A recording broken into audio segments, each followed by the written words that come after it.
A New York City museum has built a 325-square-foot micro-apartment to illustrate what it takes to live small in a big city. The Museum of the City of New York teamed up with number crunchers who have said more single people are living the urban lifestyle than ever before. And actually in Manhattan it's 1 in 2, so 50% of all of the homes have a single person living by themselves. To manage this growth, some are beginning to say, honey, look, I shrunk the apartment.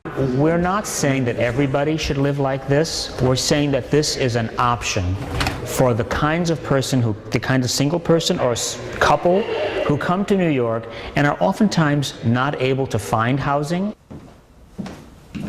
Jack Sproul has been living in a micro apartment with his wife and cat for over a decade. We don't feel claustrophobic. But what does it take to live small? It really comes down to what you bring with you. You have to really think about the objects that you have in your apartment and what you really need. It's all in the way you decorate, according to Sproul.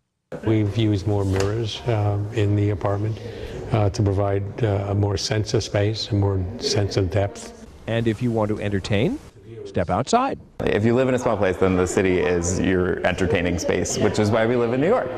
Walking into these micro apartments, you might think you stepped into a closet, but for some it's home, sort of.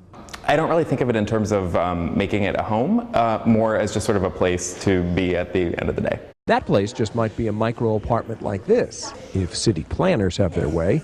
Warren Levinson, Associated Press, New York.